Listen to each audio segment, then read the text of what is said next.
टीपीएडीएल ने विद्युत आपूर्ति सेवा के अजमेर में 7 साल सफलतापूर्वक किए पूरे। 30 करोड़ की राशि से अजमेर शहर का विद्युतीय तंत्र होगा मजबूत। उपभोक्ताओं की बिजली आपूर्ति सेवाओं में नहीं होने दी जाएगी कोई कमी। अजमेर में टाटा पावर की 20 साल के लिए हुए अनुबंध के बीच सफलतम 7 वर्ष पूर्ण कर लेने के उपलक्ष्य में शनिवार को टाटा पावर के सीईओ सुनील कुमार शर्मा ने मीडिया से बातचीत करते हुए उपलब्धियां और कमियों पर प्रकाश डाला, वहीं आमंत्रित सुझावों पर अमल करने का आश्वासन भी दिया।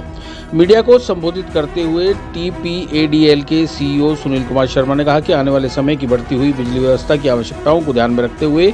टाटा पावर अजमेर प्रबंधन करीब 30 करोड़ रुपए की राशि खर्च कर जरूरत के अनुसार नए पावर ट्रांसफार्मर, नए डिस्ट्रीब्यूशन ट्रांसफार्मर, 33 केवी लाइन, 11 केवी लाइन और एलटी लाइन के नेटवर्क का विस्तार करेंगे। साथ ही मौजूदा नेटवर्क का जरूरी दुरुस्तीकरण भी किया जाएगा। गौरतलब है कि शहर की बिजली व्यवस्था संभाल रही टीपीएडीएल अजमेर ने 1 जुलाई 2024 को अजमेर वासियों को विद्युत आपूर्ति व्यवस्था प्रदान करने के लिए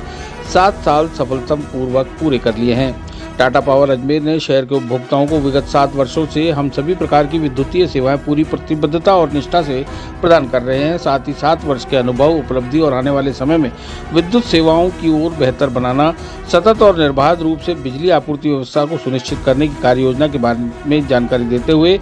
उन्होंने कहा कि अजमेर प्रबंधन ने अपने ध्येय वाक्य जगमग रहे अजमेर हमारा को चरितार्थ करते हुए विगत 7 वर्षों में निर्बाध व सतत रूप से विद्युत आपूर्ति सभी सेवाएं पूरी प्रतिबद्धता और तत्परता के साथ प्रदान की है। इसके साथ ही अजमेर के उपभोक्ताओं के साथ भावनात्मक संबंध भी कायम किया है। शर्मा ने बताया कि टीपीएडीएल प्रबंधन ने अजमेर शहर के बढ़ते हुए विद्युतीय लोड को देखते हुए जरूरत के अनुसार लोड कैपेसिटी को बढ़ाते हुए विगत 7 वर्षों में लगभग 606 नए ट्रांसफार्मर लगाए हैं। 4 नए जीएसएस पालरा, विजयराज सिंधिया नगर, अजमेर डेयरी और गोल्ड सुख बनाए हैं, जिनमें अजमेर शहर के घरेलू और व्यावसायिक ग्राहकों को बिजली आपूर्ति सेवा प्रदान की जाती है। सभी अजमेर वासियों से मीडिया तथा सभी साथियों से माध्यम से विनम्र अपील की जाती है कि आप टाटा पावर अजमेर प्रबंधन के प्रतिष्ठित उपभोक्ता हैं और आपको 24/7 सभी प्रकार की विद्युतीय सेवाएं प्रदान करना टाटा पावर प्रबंधन की प्रतिबद्धता है। हमारा ध्येय वाक्य जगमग रहे अजमेर हमारा को चरितार्थ करने के लिए हम सदैव तत्पर और प्रतिबद्ध हैं। हम अगले हफ्ते से ही जनसंपर्क अभियान के माध्यम से अजमेर शहर के आम उपभोक्ताओं से डोर टू डोर सीधा संवाद करने का कार्यक्रम रख रहे हैं और अजमेर शहर की विद्युत संबंधी किसी भी प्रकार की परेशानी न आए इसके लिए भी प्रयास कर रहे हैं।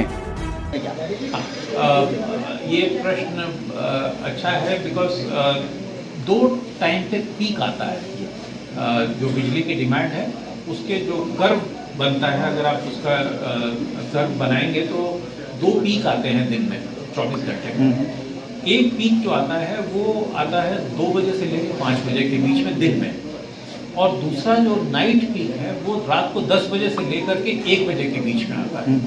तो जैसे ही लोग सोने जाते हैं तो सभी अपना एसी ऑन करके और सोने जाएंगे, जाहिर सी बात है कंफर्ट के लिए, और उस समय एकदम से स्पाइक आता है पावर,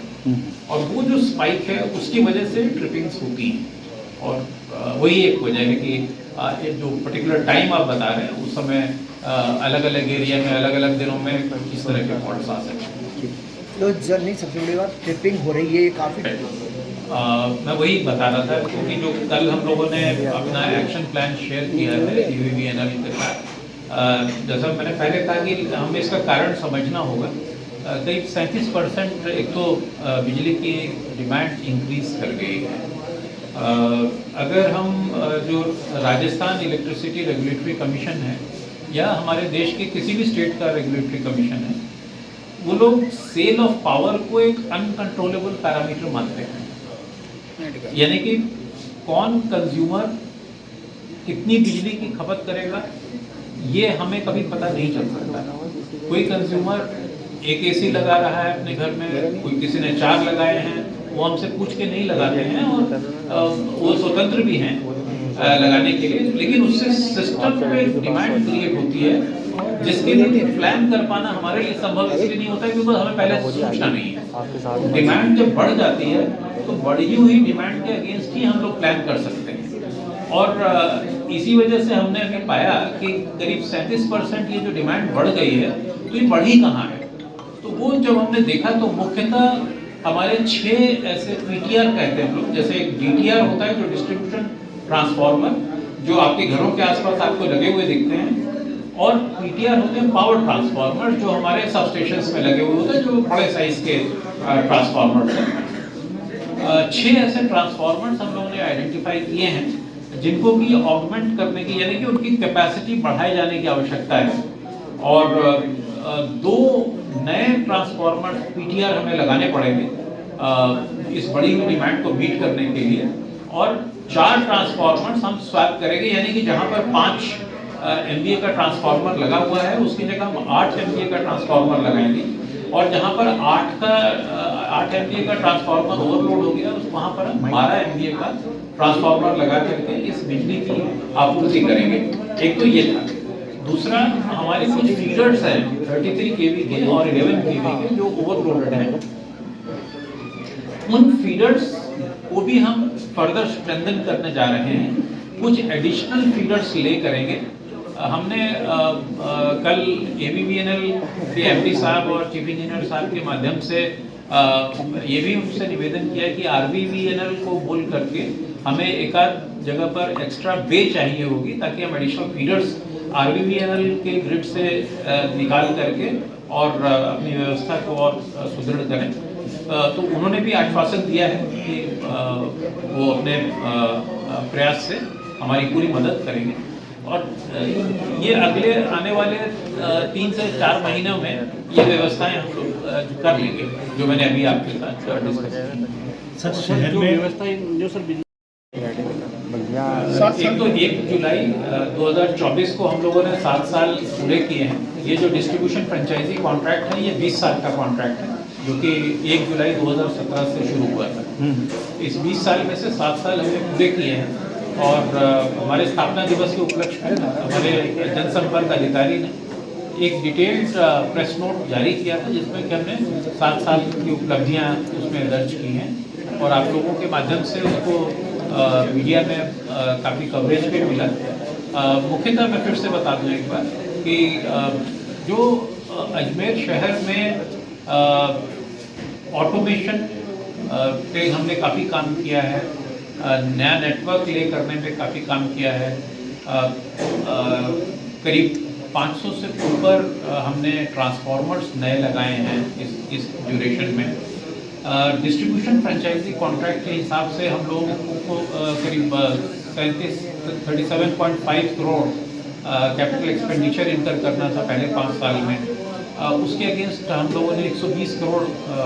रुपया कैपिटल एक्सपेंडिचर में इन्वेस्ट किया है, जिससे कि जो बुनियादी ढांचा है बिजली डिस्ट्रीब्यूशन का, वितरण का, उसको मजबूती प्राप्त हुई है, और उसके माध्यम से अजमेर के हमारे जो उपभोक्ता हैं उनकी सेवा निर्बाध रूप से करने में हमें सफलता प्राप्त हुई है। तो ये हमारे कुछ सर आपने जब से ज्वाइनिंग ली है तब से क्या कमियां आपको नजर आई है टाटा पावर में? अभी इनफैक्ट जैसा मैंने कहा था अभी पहले कि गर्मी का जब मौसम आता है तो वो हमें टेस्ट करता है, हमारी तैयारी को भी टेस्ट करता है, और इस साल भी कुछ वैसा ही हुआ कि हम लोग इतनी बड़ी एक पावर डिमांड जो बढ़ी है उसके लिए शायद तैयार नहीं थे, क्योंकि करीब 37% पावर डिमांड बढ़ गई है as compare to quarter of last financial year, same quarter first quarter of last financial year, और उसको पूरा करने के लिए अभी नए ट्रांसफार्मर्स हम लगाने जा रहे हैं। करीब करीब हमारी दिल्ली से भी हमने अपने कुछ विशेषज्ञों को बुलाया है, और उनके साथ हम लोगों ने काफ़ी गहन चर्चा की है, सर्वे किए हैं, फील्ड सर्वे किए हैं, सिस्टम कंस्ट्रेंट्स को नोट किया है, और करीब करीब 30 करोड़ रुपए का कैपिटल एक्सपेंडिचर आवश्यक होगा इन चैलेंजेस को मीट करने के लिए, और उसी की डिटेल, उसका ब्यौरा हमने कल साझा किया अपने जो MD AVVNL हैं और चीफ इंजीनियर साहब हैं उनके साथ, और आने वाले 1 साल में ये कैपिटल एक्सपेंडिचर हम लोग इनकर करेंगे, और एक बार जब ये हो जाएगा तो उससे हमारा बुनियादी ढांचा इतना मजबूत हो जाएगा कि आने वाले एटलीस्ट 3 से 5 साल बिजली व्यवस्था अजमेर शहर में सुचारू हो जाएगी और निर्बाध रूप से बिजली वितरण का कार्य जारी रखने में हमें कामयाबी मिलेगी। सर, सालों से शायद टाटा के पास रहा हो, हालात आज भी नहीं बदले हैं। घोषित जो आपकी बिजली कटौती होती है वो तो होती है, लेकिन इसके अलावा शहर के अधिकतर क्षेत्रों में अघोषित बिजली कटौती जो होती है उससे पब्लिक परेशान है। जी, देखिए, बिजली कटौती एक अलग टर्म है। उसको इस तरह से समझना चाहिए कि जैसे राजस्थान राज्य जो है जी, वो अपनी बिजली आपूर्ति के लिए जो जनरेटिंग कंपनीज हैं उनके साथ लॉन्ग टर्म पीपीए कहते हैं हम उसे, पावर परचेज एग्रीमेंट करते हैं और अपनी बिजली की आवश्यकता के अनुरूप वो बिजली की व्यवस्था करते हैं। अक्सर देखने में आता है कि जब गर्मी के मौसम में विशेषकर जबकि मांग जो है वो की गई व्यवस्था से भी बढ़ जाती है, तो अब उस गैप को बीट करने के लिए ये आवश्यक हो जाता है किसी भी राज्य के। सभी राज्यों में ऐसा ही होता है, ऐसा नहीं कि राजस्थान में हो रहा है, सभी राज्यों में ऐसा होता है कि जो गैप है डिमांड और सप्लाई का उसको मीट करने के लिए उस गैप को डिस्ट्रीब्यूट किया जाता है अलग अलग एरिया में, अलग अलग डिस्ट्रीब्यूशन कंपनी में, डिस्ट्रिक्ट्स में, इवन कंज्यूमर्स में। तो सबसे पहले प्रयास ये रहता है कि जो बड़े कंज्यूमर्स हैं जो बिजली अधिक खर्च करते हैं उनको पहले उसमें योगदान देना चाहिए। और इसीलिए जो एक शेड्यूल आता है सरकार की तरफ से, एक शेड्यूल आता है कि इंडस्ट्रियल एरिया में कौन से दिन कितने बजे से कितने बजे तक सप्लाई नहीं रहेगी, तो उससे जो बचत होती है बिजली की, उससे वो कमी जो गैप है वो मीट होता है। एक तो ये हो गया जो शेड्यूल्ड पावर कट देना चाहिए। एक शेड्यूल्ड आउटेज हमें लेने पड़ते हैं, जैसे मान लीजिए कहीं पर कुछ रिपेयर वर्क होना है तो उसको करने के लिए हम लोग 48 आवर्स पहले आप लोगों के माध्यम से भी हम लोग जनता को सूचित करते हैं। हमारा शेड्यूल आता है और आप लोग उसको प्रसारित करते हैं ताकि जनता को पहले से पता हो कि कौन से इलाके में कितने बजे से कितने बजे तक कौन सी तारीख को बिजली की उपलब्धता बाधित रहेगी। इसके अतिरिक्त क्या होता है कि कई बार कुछ फॉल्ट्स हो जाते हैं जो कि नॉर्मली एक्सेसिव डिमांड की वजह से होते हैं कि सिस्टम में प्रेशर ज़्यादा आता है और कोई ना कोई इक्विपमेंट, कोई केबल फॉल्टी हो जाती है। ऐसे फॉल्ट्स को मीट करने के लिए इमरजेंसी शटडाउन्स की आवश्यकता होती है और उन इमरजेंसी शटडाउन्स को फोरकास्ट कर पाना संभव नहीं हो पाता है क्योंकि वो तो अचानक एक इमरजेंसी क्रिएट हुई है। और इन इमरजेंसी शटडाउन्स को लेकर के हम सिस्टम को दोबारा से व्यवस्थित करके और सप्लाई को सर, लेकिन इन दिनों कई बार देखा गया कि रात को 11 बजे बाद ही बिजली ट्रिप क्यों हो रही थी? अधिकतर क्षेत्रों के अंदर, शहर के अंदर रात को 11 बजे उसमें हमें जो भी सीमित प्रयास हम लोग कर पा रहे हैं उसके अतिरिक्त मुझे आप लोगों की और आप लोगों के माध्यम से जो हमारे उपभोक्ता हैं उनकी बहुत मदद चाहिए क्योंकि जब ये बरसात का मौसम आता है तो करंट लीकेज की प्रॉब्लम्स नोटिस में आती हैं क्योंकि जो जैसे पार्क हैं, पार्क की मेटल फेंसिंग है या कोई आयरन पोल है, उनमें कई बार करंट आता है। तो हमें जैसे ही आप लोग सूचना देंगे हम तुरंत उसको अटेंड कर पाएंगे। हमारे अपनी टीम भी एक ड्राइव लेती है, मॉनसून ड्राइव हम उनको उसको कहते हैं, जिसमें कि हम लोग जितने भी जो जहाँ की पब्लिक फुटफॉल काफ़ी ज़्यादा है और ऐसे इलाकों में जा करके हम लोग खुद चेक करते हैं कि कहाँ पर करंट लीकेज हो रहा है। प्रोसेस के अलावा इसमें डायरेक्ट नंबर भी जहाँ पे सूचना देते हैं, व्हाट्सएप मैसेज? जी बिल्कुल, हमारा डायरेक्ट नंबर है जो हमारा कॉल सेंटर का नंबर है, आप वहाँ पे सूचना देंगे तो हमारे लिए बहुत सुविधा हो जाएगी। नंबर बताना सर, बरसात के सीजन में आम जनता को क्या? मेरी अपील है, मैं पहले भी एक बार अपील कर चुका हूँ, मैं दोबारा आपके माध्यम से अपील करता हूँ मेरे अजमेर के उपभोक्ताओं को, अजमेर की जनता को, कि अगर आपको कहीं भी किसी भी जगह पर कोई करंट लीकेज की शिकायत देखने को मिलती है तो आप तुरंत हमारे कॉल सेंटर नंबर पर या हमारे व्हाट्सएप नंबर पर हमें सूचित करें। हम जल्द से जल्द, बिकॉज ये सबसे इमरजेंसी कंप्लेंट होती है फायर की और ये करंट लीकेज की, ये टॉप प्रायोरिटी पर हम इसको अटेंड करते हैं ताकि किसी को भी किसी प्रकार की कोई क्षति न पहुंचे उस करंट लीकेज की वजह से। सर शहर में कई जगह देखेंगे ऐसे जैसे खुले बॉक्सेज हैं उनके तो बहुत सेवन किया जाए। गणपति मोबाइल ये एक बड़ी समस्या है हमारे लिए भी, क्योंकि हम लोग जब भी इन बॉक्सेस पे कवर लगाते हैं या जो इनिशियली जो कवर लगे हुए आते हैं इनके ऊपर, ये कुछ शरारती तत्व हर प्रकार के तत्व हैं समाज में, वो इसको निकाल करके बेच देते हैं, क्योंकि ये मेटल का कवर होता है। तो वो उनके लिए कबाड़ के में ये जो भी उसका स्क्रैप की जो वैल्यू है वो उसके लिए उसको निकाल करके बेच देते हैं, और उसकी वजह से ये हज़ार्ड क्रिएट होता है। हम लोग दोबारा मेटल कवर जहाँ भी लगाते हैं उसके साथ भी ऐसा ही होता है। अभी हम लोग इस पर विचार कर रहे हैं कि कोई पॉलीमरिक मटेरियल मिल जाए जिससे कि हम उसको कवर को लगा सकें, उस पर